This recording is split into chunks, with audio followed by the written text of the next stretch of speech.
Well, I'm out in the swamp today. As you can see, it's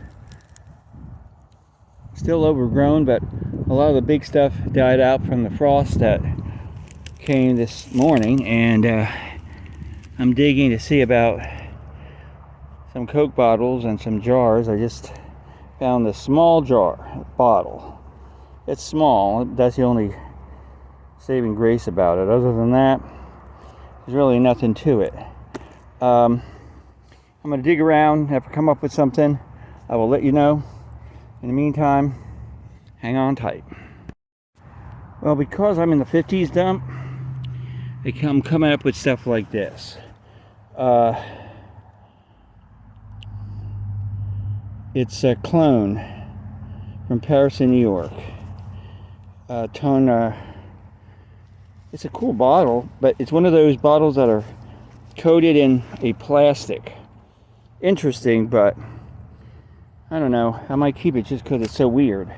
But the dates we're looking at here now, if you look at this, it looks like it's well, I don't know if anyone knows about these bottles. I find them all the time in this time period. They're flat on one side and they're very ornate. Screw caps. There might have been a perfume or or powder bottle. I'm not sure, but they always come up around the late 40s and early 50s.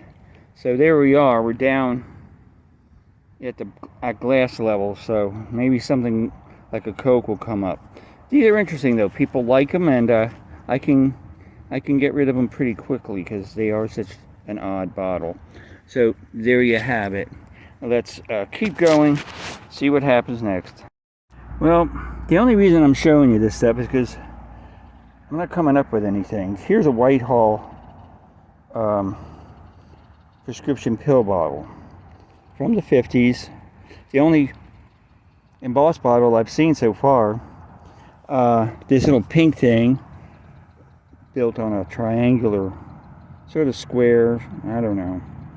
It looks like sort of like a eyeliner maybe. I don't know. I'll go a little further, then I'm going to go someplace else and see what else I can find. There you go. Well, I pulled this out because I didn't know really what it was, but it turns out it's a dairy I've never heard of. Robert Dairy. There's no name.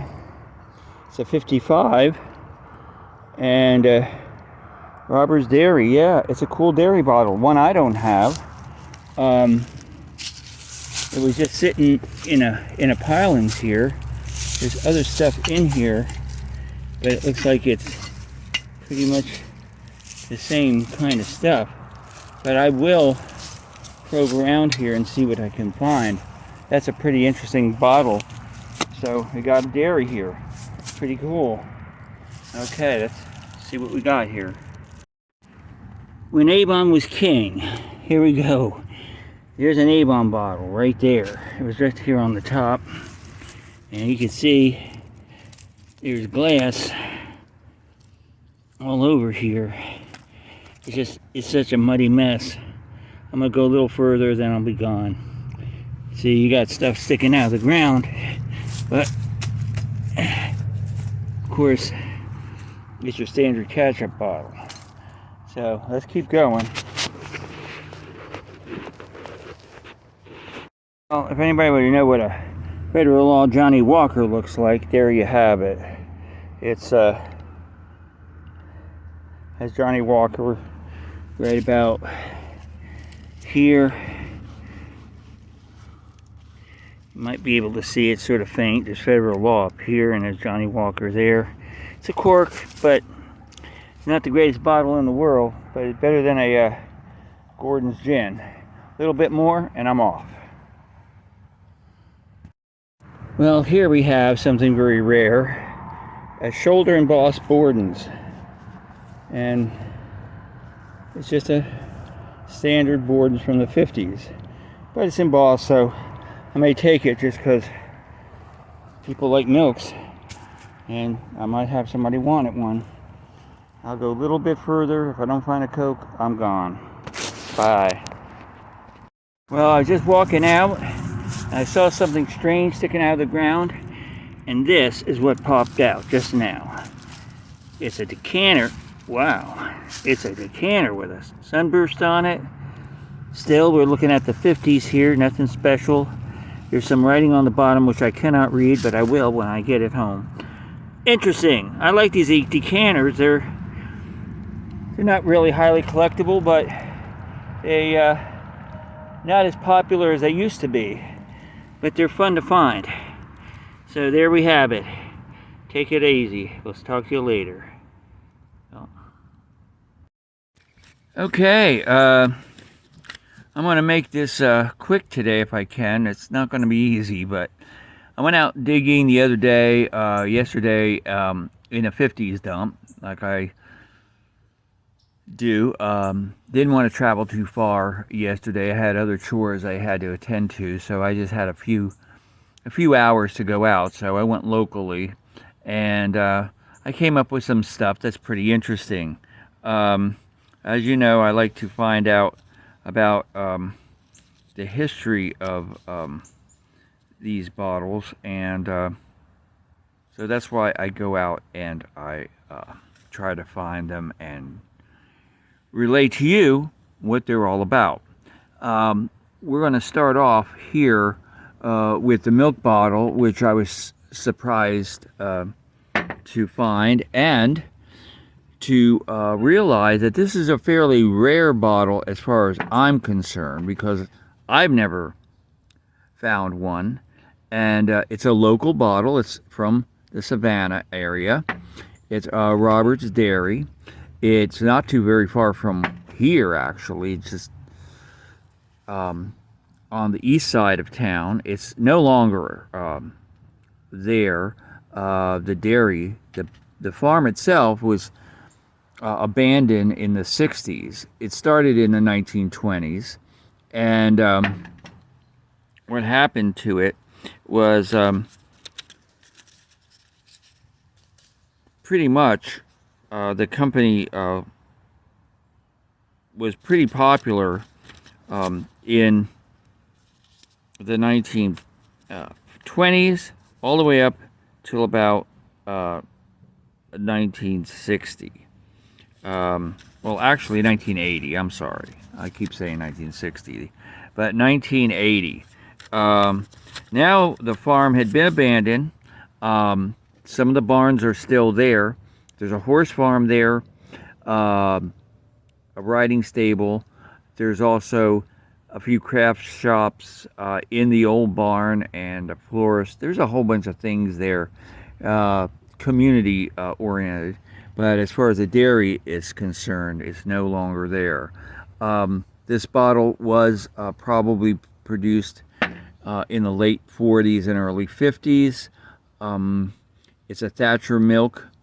If you see that mark there, that's Thatcher. They're the glass company who made this bottle. And it's pretty cool. You know, like I said, I've never seen it before. They must be out there. But because it's a late, I think it's late, because I've dug in older dumps and never found one. And there's no pyro. This is a embossed bottle, so it makes it even better. So there you have a local dairy. That bottle I have not found. I know about the dairy. I just didn't know they produced glass bottles. Sticking with dairies, let's go to some big hitters here. This little creamer is a Borden's. Now, Borden's, if you don't know about Borden's, then you must have been under a rock for a couple of years. Borden's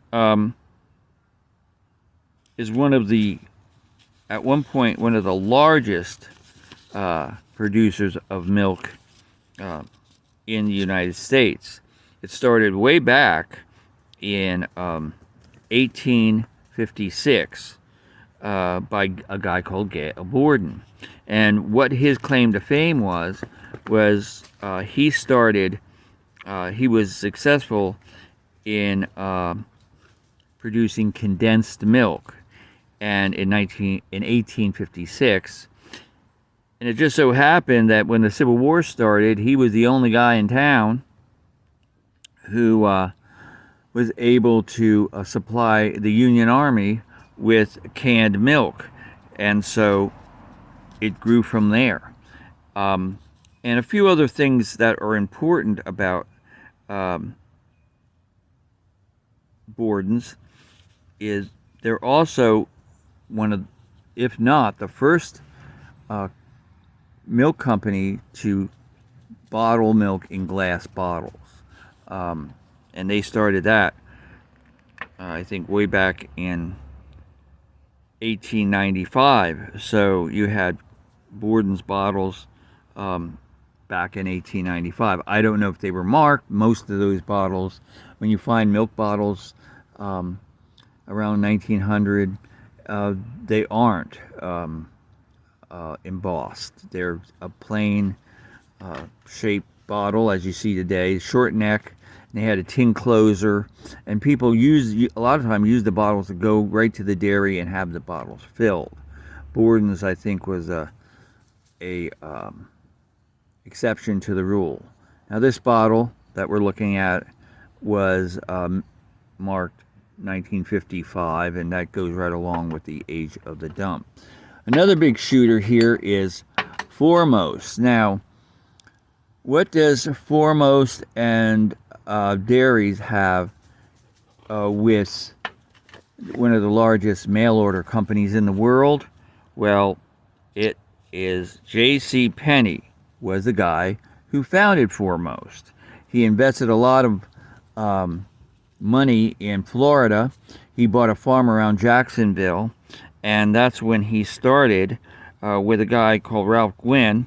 They started the Foremost Dairies they bought up a whole bunch of dairies in the area and started Foremost.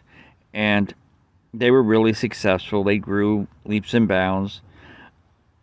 By 1929, they were the third largest dairy in the country. And from 1951 to 1954, they bought up a number of ice cream companies, cheese companies, and they stayed that way. But they finally closed in the original company closed in 1961, this company here.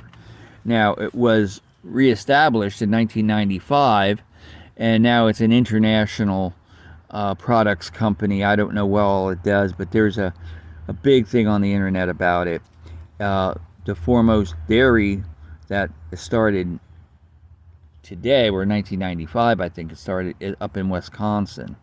So I don't know if they have any really, they sort of have a link to this company, J.C. Penney's company, the original one, but I think the original company became a big conglomerate, and then it got cut up by who knows how many other places. Thailand believe it or not, has a Foremost dairy production there, because they went international over the years. So Foremost, yeah, and one of the things that's peculiar about Foremost is that at one point its distribution was all through the South. It didn't go north. It was mostly in Alabama, Georgia, South Carolina. So you'll find Foremost bottles down here more than you would find them in the north. I'm not saying they're not up there, but it was founded in Florida, so it would make sense. So that is Foremost Dairy. Now, the other bottle that I found information on, which, well, there's two of them here, is this one, Toujours Moi, Corday Perfumers, Paris. This company started in 1924, and the fragrance is still around. Corday is still around, and they produce this perfume. It's still this bottle here. I tried to look up the bottle, and the shape is basically the same. And I think if I was able to peel this plastic off of it, you'd have the design in the glass. But I don't know. This might have been a cheaper version of an American version. The glass, if you look at the bottle that this original fragrance came in, it's pretty nice. It's not this weird 1950s version, but hey, I thought it was interesting. This is the second perfume bottle I found with this coating on it, and it probably was real popular in the 50s and maybe the early 60s, but you don't see this anymore. But it is a famous fragrance. Everything else, this bottle here, I found several times. I do not know what comes in this bottle. It's probably either perfume or a powder. It's made to lay on either it's made to lay on a table, or there's two of them and they're put together in a holder. Your guess is as good as mine, but it's a cool bottle, and I have somebody who collects these, so that's why I picked it up. And everything else is like, here is this little unassuming, sort of ugly bottle, is an Avon. Now, everybody knows Avon. Avon, in some form, is still around. Like every other big company, eventually it's gotten eaten up by other companies. When you're looking at corporations, you're looking at dog eat dog here. Avon started as the California Perfume Company by a guy called David H. McNill. And in 1886, he was peddling books, I think, and then he decided to switch over to perfume. He got so popular with the perfume that he went into business with a fella who told him that, hey, why don't we get the name, why don't we call it California Perfume Company, although they were stationed in New York City, because of the subliminal message of perfume, flowers, California is a flowering place. So that's what happened, and they went from there, and everybody knows pretty much about the Avon Company. Avon, as we know, it started in 1939. Now, as I said, it no longer exists as the original company. It's been split up. It went to England. An English company owns it now, and there's divisions. Like Borden's. Borden's has a chemical company. We know that they make glue. They also make plastics and artificial leather, compounds to add in plastics, of course. They make Elmer's glue. They make Crazy glue. And so this company was also split up. Borden still, in some fashion, in some way, makes milk products today. Again, they're big overseas, and but their chemical company is also probably more well known now than their milk products. Although you can still go and buy Borden's milk in some places. I don't know about down here. I have not seen it in a long time. You don't see it in glass bottles like this, for sure. So, and anyway, here's the 50s. And on my way out, I dug up this whiskey decanter. They're cool. And they're worth some money, you know, 10, 15 bucks for something like this, probably. If you can trace the, and it also, it's what's weird is if you look at the date here, you'll see it's 55.